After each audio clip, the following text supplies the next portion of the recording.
Good morning, media. Thank you for joining us at this Hollywood Bet Sharks team announcement presser. With us, our head coach, John Plumtree, and this is ahead of the Vodacom United Rugby Championship semi-final against the Vodacom Bulls taking place tomorrow at Loftus Versfeld. Michael Monowick, your hands is raised. You can go ahead, followed by Kaniso. Thank you. Thanks, Navash. Hey, I suppose there's not much you can really say to the guys this week. I know you always talk about self-motivation, and so I'm sure there's plenty of motivation amongst the players. But what's the message been this week, and how's things gone over the course of the week in preparation?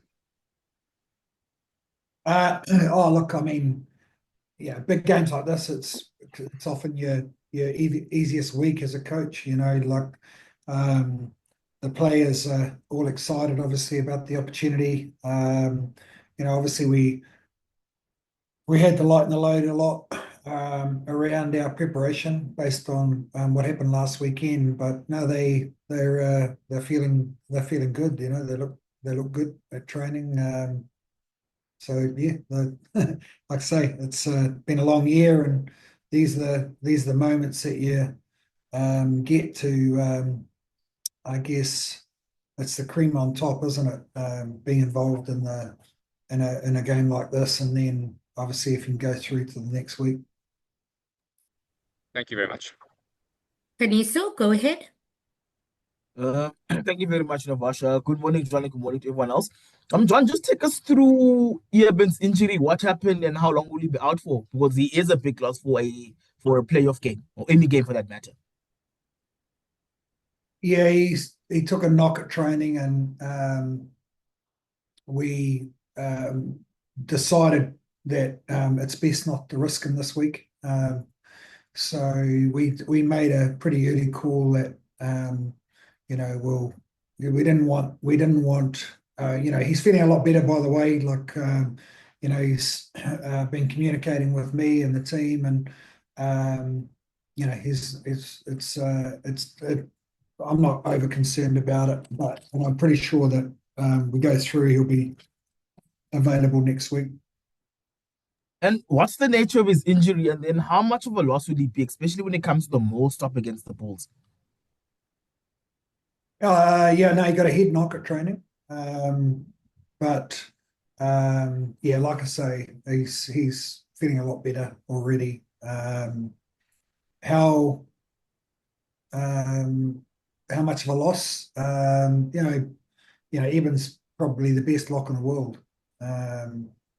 So it's a big loss. But the thing is, it's a team game. One person doesn't make this team, and we've won games without him this year. Yes, it's disappointing that he's not going to be there, but it's exciting for other players that get the opportunity to play in big games like this. So yeah, I think not much more to say on that. Thank you. Mike, go ahead. How's it, John? Just looking at the sort of forward battle coming up, I think a lot of people are going to be relishing that. There's a lot of talk about how well the Bulls are going. Volker Low, has been getting a lot of sort of credit for how they're going in the scrums. Is that scrum battle something your guys are relishing, like Ox and Bongi? Or, are they sort of looking forward to this? They're licking their lips. It could go a long way to deciding who gets front foot ball. Yeah, not just front foot ball, but like also the psychological battle, and that's what it's all about in these big contests. They're not just a scrummaging team; they're a good set piece team. Particularly at Loftus, So, yep, we've prepared and we're ready for it. We've been there before, we've faced it before, and I guess. You have to think it's, there are potentially 12 scrums in a game or 15 scrums in a game, potentially.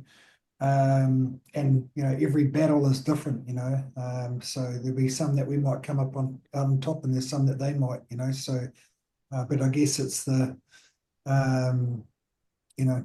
we've been up there before and potentially lost that battle up front, but won the game, so. there's many battles that happen all over the park, and the scrum one is just one of them. Yeah, and they score a lot of tries from line-out mauls. Obviously, it's going to be one of those battles you're talking about, is making sure you stop that dead. Yeah, no, exactly. And like I say, you get to get a more opportunity inside your own 22, then how did they get there in the first place? So it'll come down to our discipline, making sure we don't give them too many opportunities to get inside our 22, and they'll be talking the same. We're pretty useful when we get inside the opposition 22 as well, and it's a lot. There's a lot of pressure coming at you from 8 to 10 meters out. So both sides will be talking about discipline and staying on the right side of the referee. Thank you. Kaniso, you can go ahead. Thank you very much. John, just talk us through the Bull Sharks rivalry. You played in the 1990 Currie Cup final, where probably the rivalry between the teams started. And I mean, there've been some really, really, really storied games that you've also been part of as a coach. Do you feel that particular derby shaped what that particular game in 1990 shaped what the Bull Shark derby is? And is that slight bitterness between the teams still there? Are you talking about the rivalry between the two teams over the Yes, years? yes. And since 1990, and since you've been part of it as a player and a coach. You're trying to make me feel old now, eh? Yeah, look, I mean, yeah, no, absolutely. I mean, and these are big derby games, aren't they? You'd say the same against the Stormers. When we play the Lions, they're all big derby games, and they're playing the Sharks Bulls game. At Loftus, everyone in Durban, I'd say, will be watching that game of rugby because it's based on the contest, and what type of contests there've been over the years, and there's been some great contests, and it's the same when the Bulls have come to us. So yeah, there's a great rivalry between the two clubs, and just hopefully that will last forever, because that's what this game's about. Everyone creates interest, and especially when there's so much on the line. So it's even a added value, isn't it? You speak of so much on the line. Have the recent playoff games between the Bulls and the Sharks also heightened the rivalry? I mean, I was at Loftus when Chris Smith nailed that drop goal that eliminated the Sharks in the quarterfinals. You weren't at the Sharks then, but there's also the Super Rugby final that still probably then took the Sharks Bulls rivalry to another level, and you were part of the coaching staff then.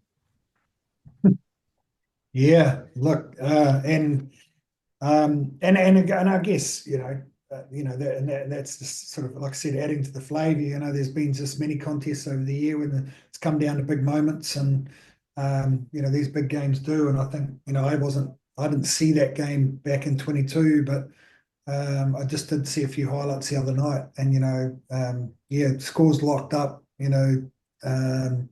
One opportunity for the Bulls to score, and I think they kept the ball for 15 phases and got a drop goal.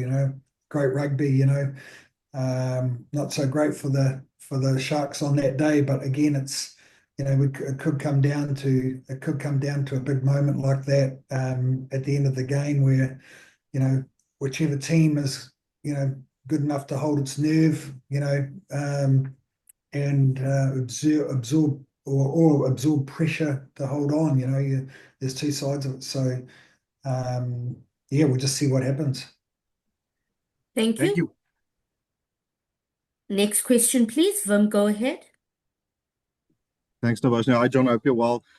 Just adding to Kaniso's earlier question, Jason Jenkins is also out with an injury. Could you just maybe tell us what that entails, and then also, just speak to us a bit about, their replacements, Emile and Cornet's, development since you joined the Sharks, and their ability to, fill the shoes Jevon and Jason leaves. Yeah, I mean, obviously Jason is a big loss for us too. He played pivotal role for us this year, with Eben being out for so much. And he's played at 4 and he's played at 5, and he had a great season for us. And it's really disappointing not to see him in the Springbok squad at the moment as well. I think he deserves to be there. But the youngsters, they've got long Sharks careers in front of them, and we've got a lot of faith in them. Obviously Corne, different player to Emile, in so many ways. Corne's sort of a bit more abrasive, and Emile's the ball winner and a smart rugby player, and a good developing his leadership as well. Similar to what they've got with Ben Heeden, so and Corne is just he's a rugged guy, he promising young player. He's got a big engine on him, and we're looking forward to see him, and he hasn't played for a little while, so that will be a little bit of pressure on him, but we've got he's got full backing of the boys, and the boys really pleased that he's got this opportunity. Thank you. Are there any further questions? Navash, Yes, I do. No, Mike can go. It's fine. Okay, Mike, I you know, go.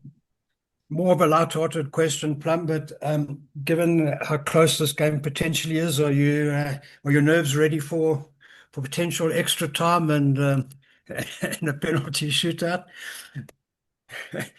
Yeah, look, nothing surprises me. I guess I've found many ways to stress take my blood pressure to another level, and I'm not expecting anything to change this week. I'm sure going to be a close game, and I'm hoping that it doesn't go down to the shootout like that. But you just never know. Anything can happen. Good luck. Thanks, Mike. Kaniso, you got a question?